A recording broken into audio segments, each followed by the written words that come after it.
I want to state a few things that I see from my own point of view. It's about these unalivings of young black men. And from my point of view, from my perspective, I think that these black parents should take some accountability or should take some of the blame because I see, I mean, it may not be nothing wrong with it, but I see a lot of um, black parents moving their families to these white suburban areas and going to the majority all white schools and living in all white towns. I'm not racist.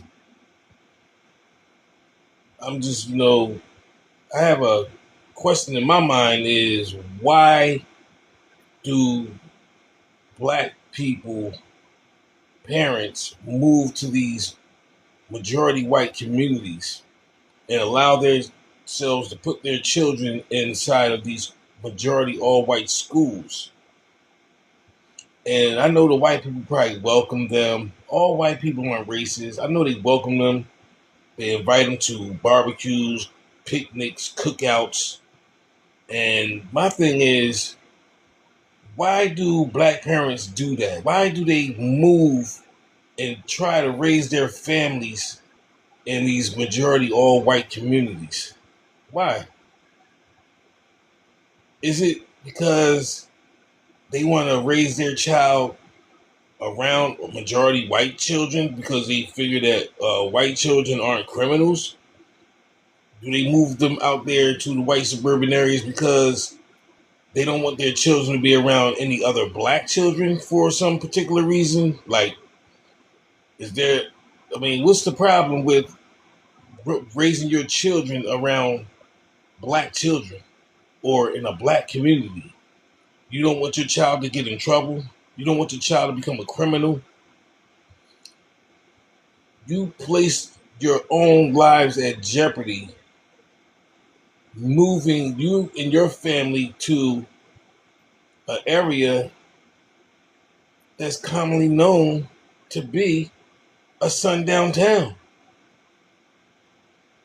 And then just before the graduation or just before the uh, your child goes professional, pro bowl, pro ball, football, whatever the case may be, that child is unalive, and it is an eerie situation. You have to think or ask yourself why. Why do these people move their families to these suburban areas? Not saying that all suburban areas are like that, but for the past year or so, all these unalivings, as far as black young men being found hanging and laid over somewhere on the road or in the mountains and stuff like that, you have to teach your children better than you're teaching them. You have to make sure that they keep their head on a swivel. If you want to live in outside the community that you was raised in because you want your child to have a better life, you have to teach your child and educate yourself. I don't understand because then when something bad happens, a lot of the people that you live around, they're not going to help you. They're not going to support you. You gotta come back. Come on back. The grass is not greener on the other side. That's what my point of view is. Because I don't believe that the mothers or the fathers were raised where they're raising their children at in those communities. They got away. I guess they call it moving on up to the east side. You spent all those years practicing with your child, training your child, and just right before um, they graduate or go pro, something bad happens. And then I'm not trying to disrespect the black parents, but then you get on the news, you ask for support, and a lot of things that the people that has been uncovering stuff have been people of color. Some whites, but have been people of color. And they push the issue for you. But you got to take in consideration and you got to take some of the blame because you did not want your child, and this is from my own perspective, you didn't want your child to be amongst the other black children. Why? There's many reasons why. Fear of your child clicking up with a bunch of black boys and committing a crime or killing somebody or selling drugs. There's a whole bunch of reasons. But you gotta do better. You gotta think better. People will do harm anywhere you go. But majority of the harm comes because of the way you think about your own people. You don't want your child to go to school with black people that's in the urban environment or from the ghetto, and you don't want your child to be caught with another black child committing a crime where they have to spend time in prison. So you place your child around people that's not like him. And they have open arms. They invite you to the barbecue, the cookout, the picnic, the boat trip, the ski trip. And that's where things go downhill.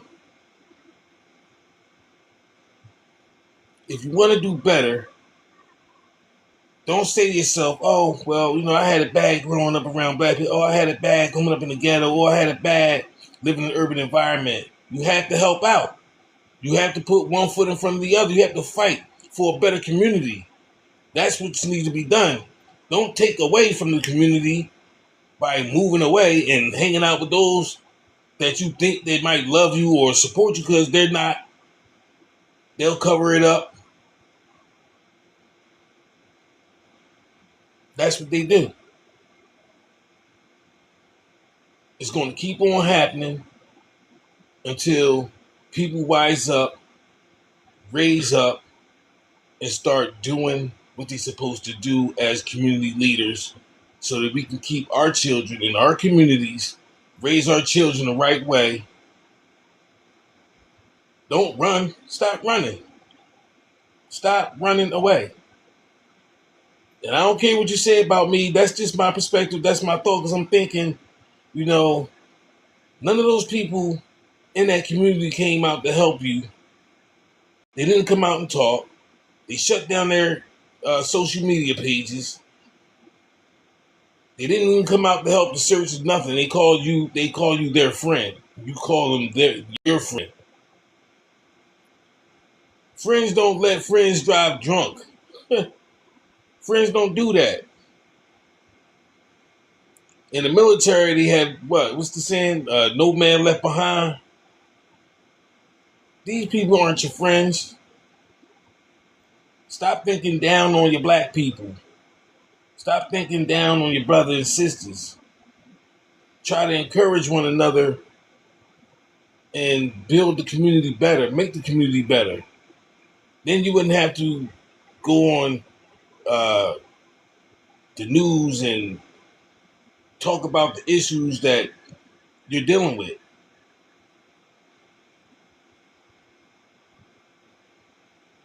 These people going to keep on covering up and covering up and covering up crimes that they commit. And I don't know how far I can go with TikTok guidelines, but P. Diddy's in jail for the nonsense that he did. But on the other hand, you had a white female mayor, a mayor who threw a party for her son. They were underage. She gave him alcohol. And she was having actual situations with one of the little boys. She got a slap on the hand. She got probation. These people are committing crimes and getting away with it, or either getting probation. Half the time, they don't even get locked up.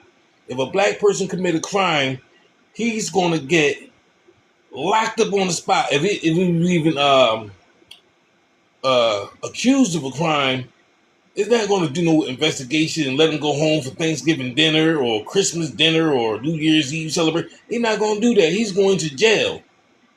Whereas though white people, they get to be investigated for 6 months to a year, and then when they do get found guilty, they get a slap on the wrist. It's a problem. It's injustice. It's a double standard. And then when they commit crimes, when white people commit crimes, they don't show their faces on. They don't show no mugshot. They know nothing about him. They don't give out the name. But when a black person commits a crime, they got his picture, they got his mugshot, they got his mama's name, his daddy's name, his sexual history with his ex-girlfriend and his wife and all this. They don't have that with these people. The news even helps cover it up. The news minimize it. It's a shame. People need to make a stand. Black people can't even have a birthday party in a park, a public park, without the police showing up saying, "Oh, you're causing nuisance. We got a call." When you got a bunch of white nationalists marching on the Capitol talking about take our country back with masks on, calling themselves Christians. Jesus didn't wear a mask. It's crazy. And they're not a public nuisance. They're not a nuisance. COVID is over. You still masked up. They got laws in certain states that if they see a black person with a shiesty on, he's getting arrested or shot. Because they're going to think that he's going to commit a crime or something. He's just a suspect of nothing. Pulled over because you got a hood on in your own damn vehicle. Now they have a law whereas though when the police pull you over, they can ask you to get out of the car. And if you disobey that order, which is they consider a lawful order, they could break your window, snatch you out, rough you up, kill your ass. Excuse my language. All you got to do is take a look. Look at all the social media. Look how many people lie and look how many people tell the truth. People are head is so congested they can't tell a lie from a truth because they've been lied to all their life. Their whole life was a lie. People wake up in the morning just to lie to you, to your face, and expect you to believe it. How many lies you gotta listen to before you say, you know what? I'm not going for this anymore. I'm just not going to do it. The news people wake up every morning to jump. The only thing they probably don't lie about is the weather. But when it comes to reporting, they half step.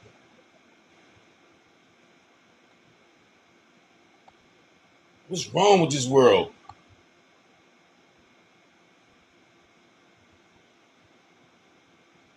Everybody, look, everybody's going to hell. That's the way it's, if there's a hell, everybody's going. Everybody's going to hell. And that's probably why they go around lying, go around committing crimes, because they know they're going directly to hell. Directly to hell.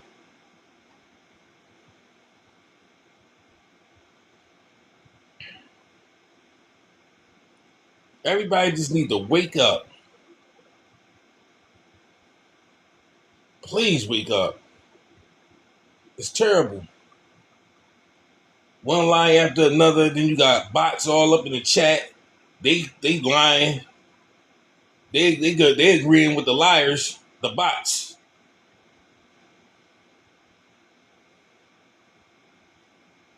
Ridiculous.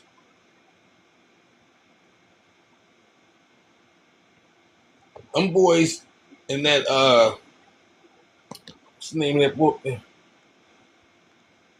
In the Nolan Wells case, They should have been placed in an interrogation room and interrogated separately so they can get to the bottom of this. Why they didn't do it? Because they're white and they got their whole lives ahead of them. Why put them through so much? They already lost their friend. They should be in an interrogation room getting interrogated. Their phone should have been confiscated.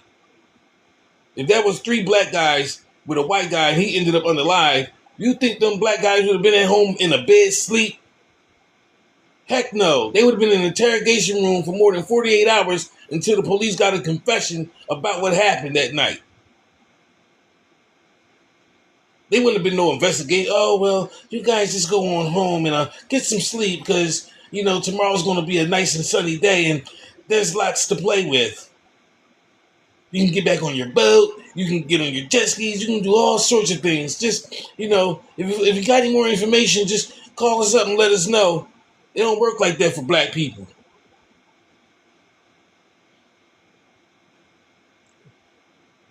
They went up there, took the daggone the ram and kicked the door in, dragged them out of there, and hauled their behinds down to the interrogation room and scolded them. They probably would have beat a confession out of them.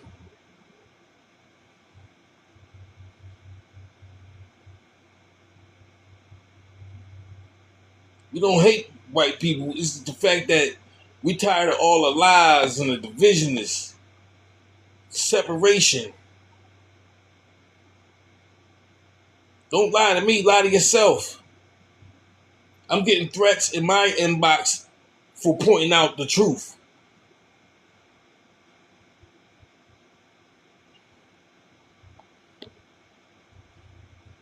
You think a group of black people from the Million Man March would have been able to go into a white museum and sit on the floor and lay down and just have a shindig and a picnic, ignoring all the pictures and the paintings and the statues? You think they would allow black people to do that? That was real rude when the white people ran up into the African American Museum and just plopped down on the floor. Kids jumping all over each other's bodies because they're laying on the floor.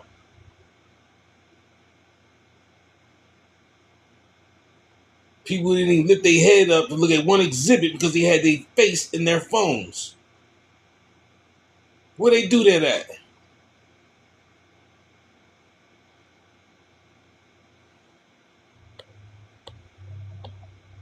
Black people can't even have a family gathering without being shut down. That white cop, she got beat up by the black kids because what was she over there shutting down? It was July 4th. It was a get together. What was she shutting down? How can you come to somebody's community and tell them what time their program is over? You ever see black cops walk into a white community and say, "Oh, okay, folks, this gathering is over. It's time to shut it down"? They caused the problem. How many times have a little black child opened up a lemonade stand and the police was called to shut it down? Whereas though a white kid with a lemonade stand, the police show up, the ambulance show up, the fire station show up, all of them show up to support the white kid with the lemonade stand. But the cops get called on a black child's lemonade stand.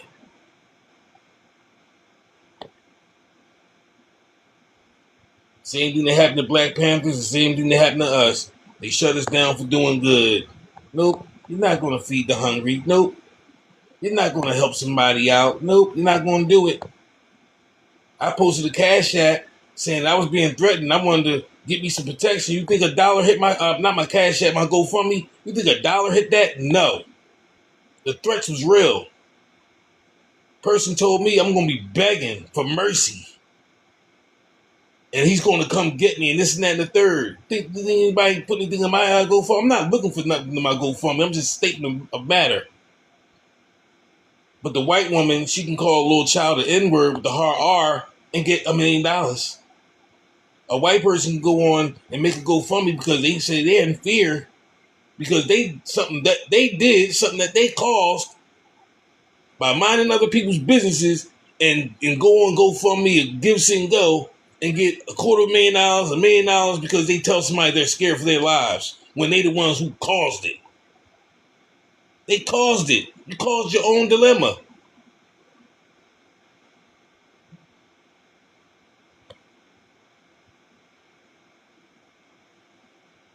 I'm telling you right now, before in my life, people are going around talking about a civil war. Let me tell you something right now. Ain't gonna be no civil war because it's not enough of you. It's not enough of white nationalists. Not enough racism. It's not enough of you. You wouldn't even win because the simple fact of the matter is, when it comes down to a civil war, who are you fighting against? Who are you taking your country back from? From yourself? For over 200 years, white people control this country. Matter of fact, for over 400 years, white people control this country. So who are you taking your country back from? Yourself? You have a civil war. It's not enough of you. When it comes to a civil war, you got blacks against you, whites against you, Spanish against you, Mexicans, Chinese, Indians against you. How you think you gonna win as a white supremacist in a civil war to take your country back with your Confederate flags? You're not gonna win. So why you keep talking about it? Your own white people are against you. I'm gonna end my life. That's it. That's all. That's it. Bye.